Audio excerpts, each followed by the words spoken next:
Sabe, a maior batalha, a mais decisiva que a gente enfrenta na vida, ela não acontece num campo aberto, com exércitos e tudo mais. Não.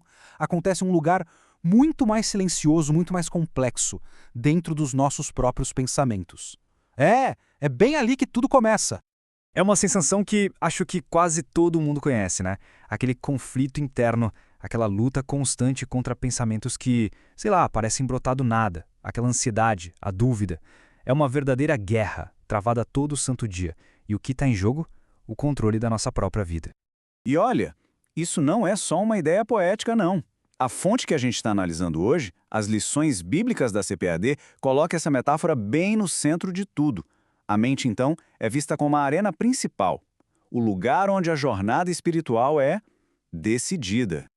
Ok, então vamos mergulhar nisso de cabeça. Se a nossa mente é uma arena, que tipo de batalha é essa que acontece lá dentro? Porque veja bem, não estamos falando de um conflito físico, é algo muito, mas muito mais profundo. A fonte destaca que essa luta ela envolve influências espirituais. E como descrito lá em Efésios 6,12, ela é travada nos chamados lugares celestiais. O que isso quer dizer na prática? Quer dizer que aquilo que pensamos tem um peso, tem uma origem que vai muito além do que a gente consegue ver. Isso influencia diretamente, sabe, nossas emoções, nossas decisões, nossas ações, tudo. Beleza. Para lutar de forma eficaz em qualquer batalha, a gente precisa conhecer quem está lutando, certo? E nessa arena da mente, os combatentes são os nossos próprios pensamentos. Vamos ver então como a fonte define esses personagens. É, uma definição bem abrangente, né? Basicamente, pensamentos são tudo que a gente processa internamente.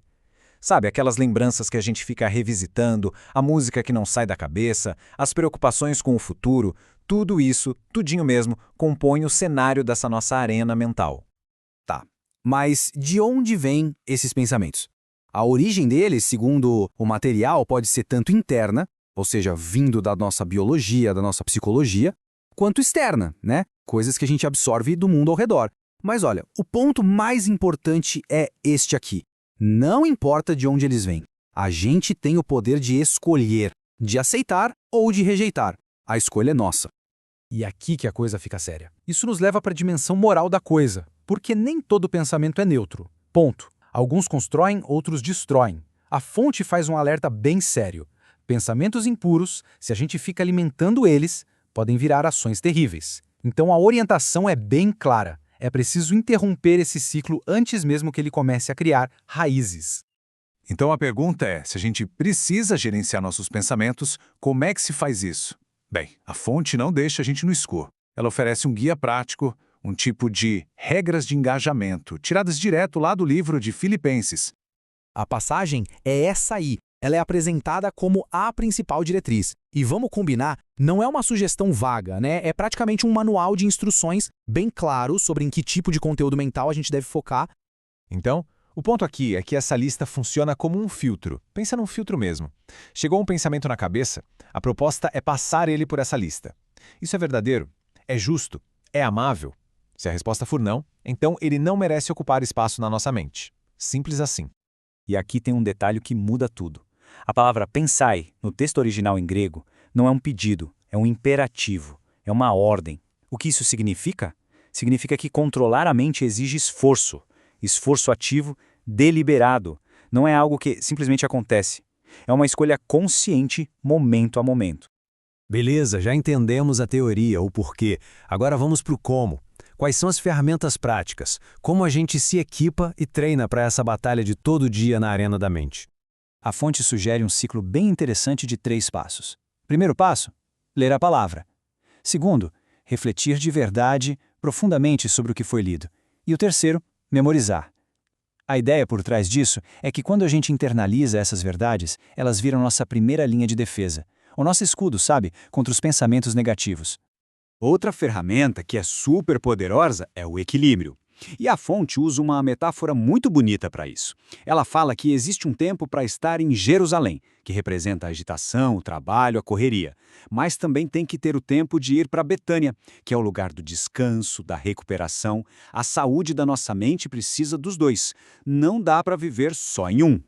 E aqui tem umas dicas bem práticas para a gente aplicar no dia a dia. Olha só, evitar aquelas percepções distorcidas de si, sabe? Nem complexo de inferioridade, nem de superioridade. Outra, purificar a mente de maus pensamentos. Também, evitar a sobrecarga de informação, principalmente de rede social. Focar em conteúdo que edifica, que ensina alguma coisa. E, talvez o mais importante, cultivar relacionamentos saudáveis, que trazem paz e não mais guerra. Bom, estamos chegando na parte final da nossa análise. E a pergunta que fica é: por que tudo isso importa tanto? O que realmente está em jogo? Quais são as consequências de verdade, de vencer ou de perder essa guerra interna? Para mostrar o que acontece quando a mente não é guardada, a fonte usa um exemplo bem pesado, o de Judas. Ao permitir que a influência externa tomasse conta dos seus pensamentos, o resultado foi catastrófico. É um alerta bem claro sobre o tamanho do risco. Mas então, qual é o objetivo final de tudo isso? A passagem de 2 Coríntios diz que é chegar num ponto de maestria, sabe? Onde cada pensamento é conscientemente capturado e alinhado a um padrão espiritual mais elevado. No fim das contas, ter o controle total da nossa própria arena mental. E a recompensa por essa batalha toda não é pouca coisa, é transformação. A promessa, segundo o apóstolo Paulo, é que ao renovar a mente, a gente ganha a capacidade de viver em sintonia com um propósito maior, de experimentar uma vida que é boa, agradável e perfeita. E para fechar, fica uma pergunta para reflexão. Na arena da mente de cada um, hoje, nesse exato momento, o que tem ocupado mais espaço? Quais são os pensamentos que estão vencendo a batalha? A resposta para essa pergunta pode ser o primeiro passo para uma grande mudança.